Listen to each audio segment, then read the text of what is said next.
This is no surprise to me. So, if you didn't know, apparently it's cheaper to rent a house than it is to try to buy a house because they have finally priced us all out from being able to afford houses in this economy. Can we talk about it? So, apparently the average rent in America is 1,500. We know it's way more than that, but the average rent in America is 1,500, and the average mortgage right now, a brand new mortgage, is 3,500. So that's two bands more to get a mortgage than it is to get a house. And what happened to the American dream? This is the Bidenomics.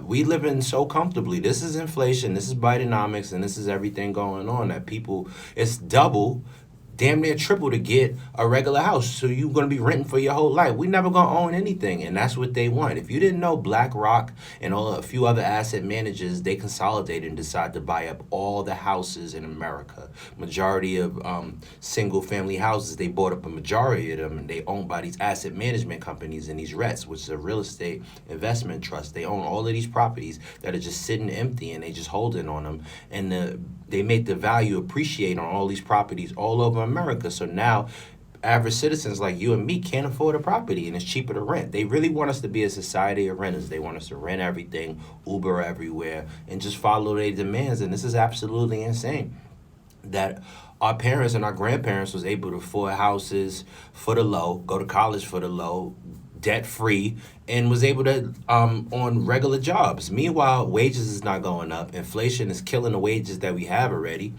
And we can't even afford to live in a house. You have to rent for your whole life. You have to deal with landlords your whole life. We all got dreams of owning our own house and our own property. But now that dream is just slipping further and further into the future. But again, this happened before when they started inflating the prices on houses and it was too much for the regular people to buy.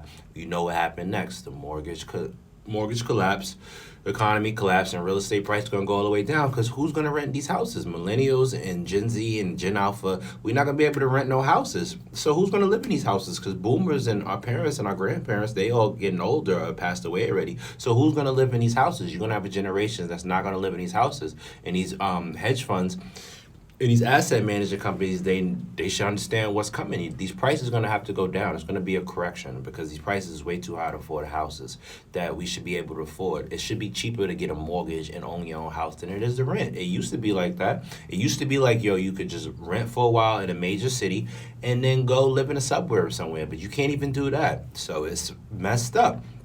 Again, this is why people are moving down south to places like Florida, Texas, and other places because the quality of life that you get is way better. And again, this is all 50 of the major metropolitan areas of the United States. So again, this is happening everywhere. Prices is going up everywhere.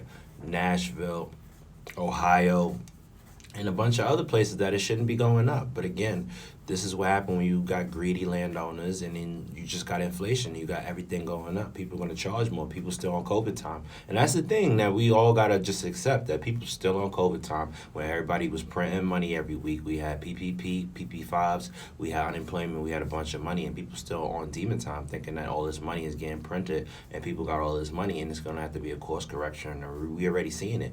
Gas prices, food prices, everything is up. Literally, you used to be able to take $20 and go to the supermarket and at least get $3 worth, 3 days worth of food and provisions. Now you take $20 to the supermarket, that might be a juice. You might get cranberry juice and a carton of eggs. But again, this is all part of their agenda. They don't want us renting anything. They don't want us owning anything. They just want us to be dependent upon them. And again, this is just another force of cost control. But again, there's too many people to try to control. That's why control over mass society never works. And that's why control over Americans don't work.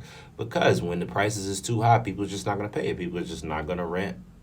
People are just going to rent and they're not going to buy houses. And you're going to have all of these properties sitting there empty, just same way after the 2009 when the economy crashed before. You had all of these houses that people paid lots of money to have and couldn't afford anymore because they had adjustable rate mortgages. They couldn't afford it no more, and then all them houses went empty, and then new people came in and got it for the low. So we're gonna let this economy crash. We're gonna let this crash, and we all go gang up to get a house. We might as well just get a one farm together and just build communities. I see that as a sustainable future.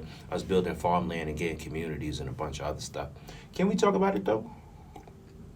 Do you think the American dream is getting farther and farther, and that prices in America is absolutely too high to get a mortgage right now? Literally, 3,500 to get a mortgage. You're gonna have to be married and you got to get in a throuple to pay for these mortgage prices. Can we talk about it?